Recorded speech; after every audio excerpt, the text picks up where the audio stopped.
Seja convosco. Proclamação do Evangelho de Jesus Cristo segundo Marcos. Glória a vós, Senhor. Naquele tempo, o Espírito levou Jesus para o deserto. E ele ficou no deserto durante 40 dias, e aí foi tentado por Satanás. Vivia entre os animais selvagens e os anjos o serviam. Depois que João Batista foi preso, Jesus foi para a Galileia, pregando o Evangelho de Deus e dizendo: o tempo já se completou e o reino de Deus está próximo. Convertei-vos e crede no Evangelho. Palavra da salvação. Glória a vós, Senhor.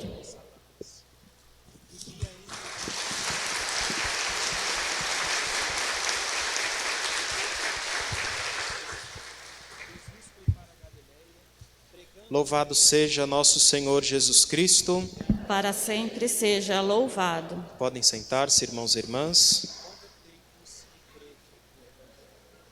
O batismo, assim nos diz a segunda leitura da primeira carta de São Pedro, não serve para limpar o corpo da imundície, diz a leitura, mas é um pedido a Deus para obter uma boa consciência em virtude da ressurreição de Jesus Cristo.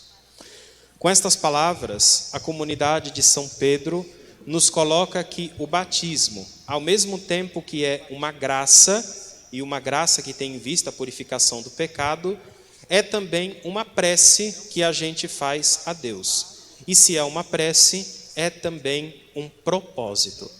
Como se, quando nós somos batizados, e se foi quando éramos crianças, na fé de nossos pais e padrinhos, nós estivéssemos dizendo a Deus: Deus, o Senhor está me fazendo seu filho. Eu prometo, de agora em diante, fazer o que está ao meu alcance para agir como um filho seu. É por isso que a liturgia, muito sabiamente, nos diz antes de rezarmos a oração do Pai Nosso na Santa Missa: obedientes à palavra do Salvador e formados por seu divino ensinamento, ousamos dizer. Ousamos. De fato, ousamos, porque chamar a Deus de Pai sempre foi, é e será uma grande ousadia. Porque todo filho, especialmente quando ainda é pequeno, está crescendo, tende um pouco a imitar os gestos do pai. E mesmo depois de grande, diante de certas situações, diz com bastante convicção: eu faço assim porque o meu pai me ensinou desde que eu era criança. Nesse sentido, é bom que a gente se pergunte: será que nós temos realmente autonomia e autoridade para chamar a Deus de Pai, se olharmos por esta ótica?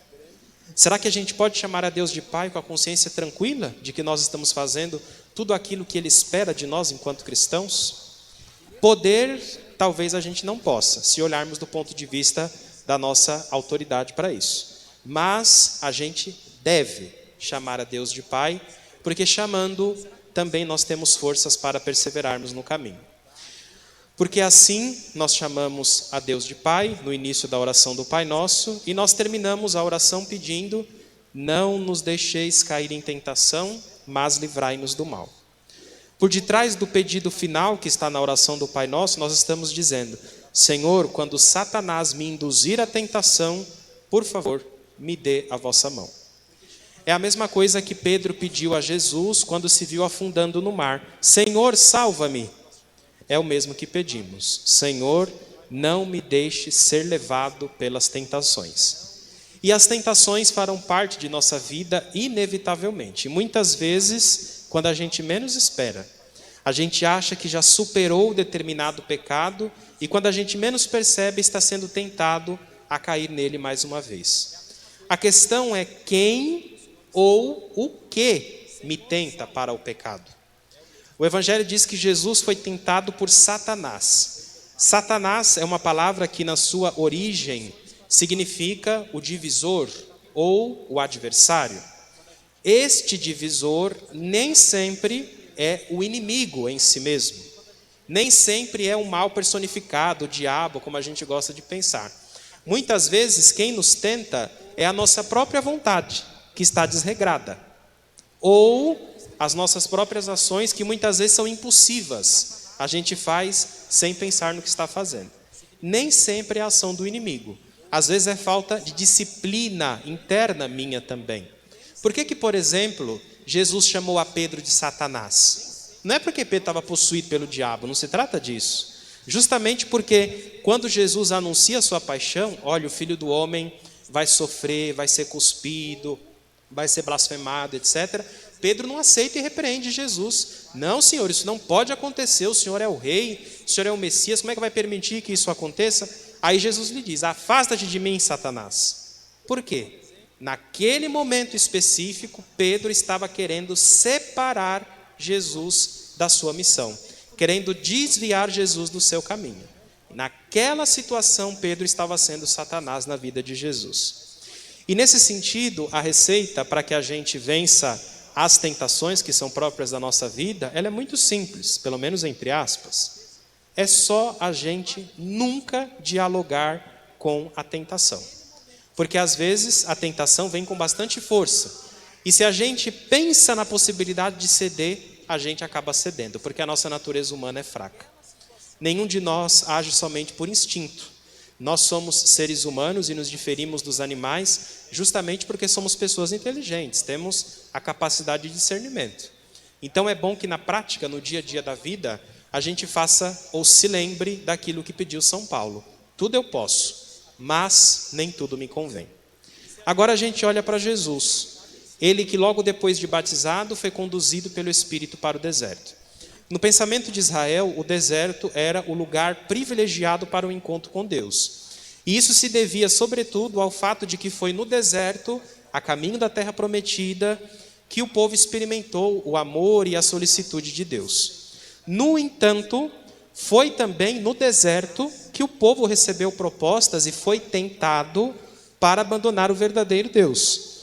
Como quando, por exemplo, fez o bezerro de ouro para cultuar, ou quando reclamou do maná como sendo um alimento miserável. Também para Jesus, o deserto tem que ser entendido assim, o lugar para que Jesus também entendesse ou discernisse qual era a sua missão. E já naquele início, abandonasse qualquer projeto contrário àquele que fosse o seu. E um detalhe importante, o texto diz que Jesus passou no deserto 40 dias, não foi isso? Jesus passou 40 dias no deserto. O número 40 é também essencial para a história do povo, porque se refere justamente ao tempo em que um povo caminhou da terra da escravidão, o Egito, até a terra da liberdade, a terra prometida. O povo caminhou 40 anos. Mas 40 na Bíblia também significa toda a vida inteira. No tempo da Bíblia, no tempo de Jesus, a expectativa de vida de uma pessoa era de somente 40 anos. Hoje nós falamos de 75, 80, sei lá. Mas no tempo de Jesus, a expectativa de vida era 40 anos. Jesus morreu com 33, já era considerado alguém idoso para aquele tempo, né? 40 anos era a idade que aproximadamente se vivia. E daqui nós tiramos uma conclusão importante. Se 40 era a expectativa média de vida de uma pessoa, e Jesus passou exatamente 40 dias no deserto, o que o evangelista está querendo nos dizer é algo muito simples, que na vida de Jesus, as tentações duraram a vida inteira, ou seja, foram constantes. A gente, quando lê os evangelhos, tem a impressão de que Jesus foi tentado só dessa vez, quando ele foi batizado, foi no deserto e lá foi tentado. Depois a sua vida foi muito tranquila e ele caminhou super em paz. Não. Jesus foi tentado a vida inteira. Por que vocês acham que antes de começar a sofrer a paixão, Jesus pediu, Pai, se possível, afasta de mim este cálice? Porque era um homem e sentiu medo diante de tudo que ia passar. Por que vocês acham que em algum momento em que Jesus multiplica os pães e quando tudo termina, o povo se sacia, etc., todo mundo quer fazê-lo rei e o texto diz que Jesus se escondeu de todo mundo? A tentação também do povo querer fazê-lo rei, querer dar-lhe o poder.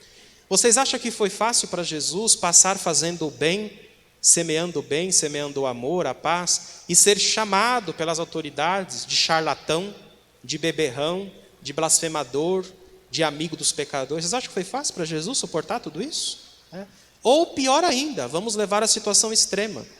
Vocês acham que foi fácil para Jesus se entregar, ir morrendo aos poucos? Lembre-se que a Sagrada Escritura diz que Jesus foi crucificado ao meio-dia, mas morreu só às 3 horas da tarde. Quantas horas dão aí?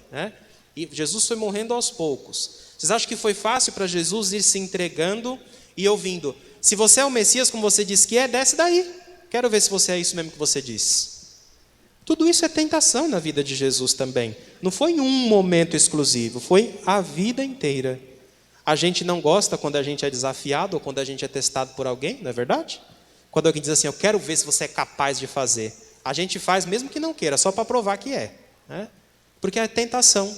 E Jesus resistiu a todas. Claro que muitas vezes Jesus também deixou os líderes do seu tempo bastante desconfortáveis, porque Jesus também era um homem bastante inteligente. Eu gosto muito de me lembrar, por exemplo, daquela cena em que os sacerdotes perguntam a Jesus: com que autoridade você faz isso tudo? Quem te deu autoridade para fazer? E Jesus retruca. Eu quero fazer outra pergunta para vocês, antes de responder. O batismo de João era do céu ou era da terra? E eles pensaram: se a gente disser do céu, ele vai nos perguntar por que a gente não acreditou em João. E se a gente disser que é da terra, a gente nem pode dizer isso, porque João morreu e existem ainda muitas pessoas que gostam de João. Então eles olharam para Jesus e disseram: a gente não sabe. E Jesus disse: ah é? Pois então eu também não digo com que autoridade eu faço o que eu faço. E deixou eles sozinhos. Jesus também era um homem inteligente, mas afinal, pensar que Jesus foi tentado a vida inteira nos ajuda em quê? Nos ajuda em quê hoje? Muito simples. Observarmos que, apesar de ter sido tentado, em momento algum Jesus cedeu às tentações. E muito mais. Se mesmo sendo Deus, ele foi tentado, também todos nós seremos a vida toda. E não para também por aí ainda. Se ao ser tentado, Jesus foi capaz de resistir às tentações, sendo homem como nós também seremos capazes de resistir se nós persistirmos e pedirmos esta graça a Ele. Como pedimos ao final do Pai Nosso: não nos deixeis cair em tentação.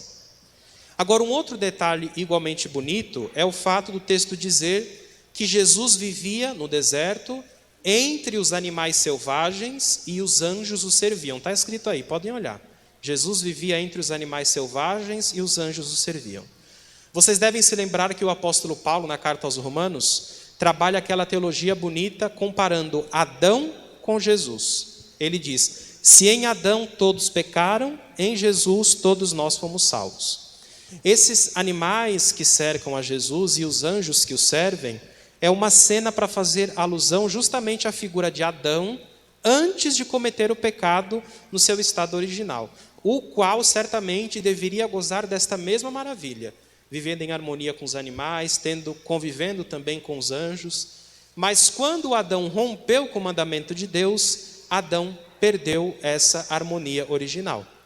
Os animais se tornaram seus inimigos e os anjos pararam de servi-lo, porque, como disse o Senhor Deus na pena que deu a Adão: você ganhará o seu pão com o suor do seu rosto. Os anjos não mais te servirão. Logo, quando a gente observa, de novo, Jesus convivendo com estes animais no deserto e também sendo servido pelos anjos, o evangelista quer nos ensinar que se nós nos apegarmos de fato a Jesus, nós poderemos voltar àquela comunhão verdadeira com Deus original, livre da culpa, livre da mancha do pecado. Que graça extraordinária seria se isso acontecesse. E é possível. É só a gente abraçar de verdade o projeto de Jesus. E é para isso que o tempo da Quaresma quer nos chamar a atenção. Ficam, portanto, para nós essas 3 lições. Lembrar-se que o batismo é um pedido que eu faço a Deus para que Ele me ajude a seguir o seu caminho. Segundo lugar, lembrar-me que as tentações estarão sim presentes na minha vida o tempo inteiro. E por último, se nós nos apegarmos a Jesus e ao seu projeto, nós poderemos com certeza sermos pessoas diferentes. E assim vamos também transformar este mundo num novo jardim do Éden. E é o que nós queremos pedir ao Senhor também neste domingo. Senhor, não nos deixeis cair em tentação, e ajudai-nos a construir aqui o nosso novo jardim do Éden. Amém. Louvado seja nosso Senhor Jesus Cristo.